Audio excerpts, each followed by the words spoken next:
In a new report, banking analyst Meredith Whitney raised alarm bells about the potential for widespread state defaults and the need for intervention from the federal government. As you recall, she spoke with us yesterday morning on In the Loop.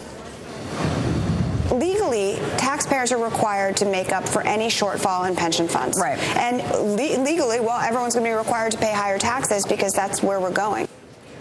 Well, for more on the state of states, we're joined now on the phone from Chicago by Mier. He's the head of analytical services at Loop Capital Markets, one of the biggest, really one of the biggest players in the muni debt market. And Chris, thanks for joining us. And the reason why we have you on is because I just got an outpouring of viewer email yesterday after that interview from Meredith Whitney.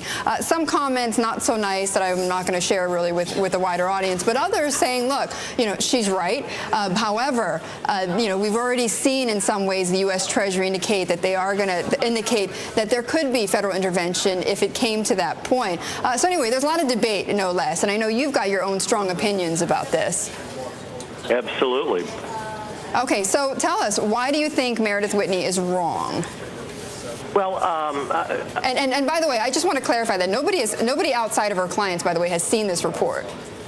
Well, I think that's the first problem. It's hard to talk about a report that somebody's done if they don't release it to anybody. So the media has not seen it. I have not seen it. My colleagues in the municipal bond community have not seen it. So I can't really be directly critical of the report itself because nobody's seen it. Right. But go ahead. Well, the concern I have in what she's saying is she's implying that there's going to be a large-scale crisis relating to states. And I think that's incorrect. And I think it's a non-productive discussion at this point, given what's going on in the rest of the economy. Why is it incorrect? Well, it's incorrect because I don't think she's recognized properly the fact that states are sovereign governments, that they have huge economies. Most of the states in our country have economies larger than foreign countries. And also they have very broad and very deep powers to tax. So states are strong financial entities inherently. There has not been a state default since 1933. And that default was cured 100 cents on the dollar.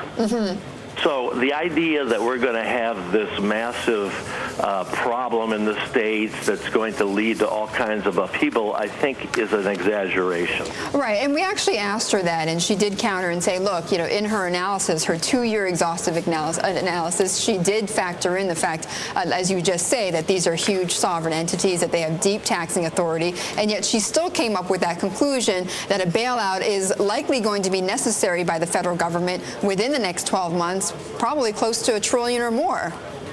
Well, think about this. A year ago, the state of California approached both the Obama administration and the head of the Treasury Department, and no funds were forthcoming at that point in time.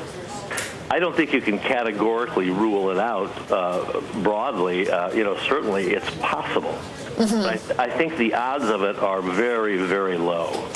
The U.S. government does not want to bail out states. States have their own resources. States are sovereign. This really gets at its core, it's an issue of federalism. So it would have to be an incredibly bad situation for the federal government to be willing to do that. Right. And I don't think the situation is nearly that bad. Right. And actually, in that vein, I'm hearing you in somewhat in agreement with Meredith Whitney, because she did say as well that she just doesn't know if there really is that political will to do that type of bailout, which essentially is interestingly enough, which is kind of what you're saying as well, although you see those chances as very low, though, right? I think, I kind of disagree with that. I think the political will that's missing is at the local unit of government level. I think about the fact that the data from 1970 to 2000, there was 14,775 general obligation bond issues outstanding and 0 defaults. So the problem in the municipal market is much more on the level of local units of government. They have less resources, they have smaller economies, and they have limited abilities to tax. So if you're going to worry about muni credit quality, you're going to worry about municipal utility districts, Belarus bonds, bonds that involve housing, in a speculative sense. And so that's where you should focus your attention. Okay.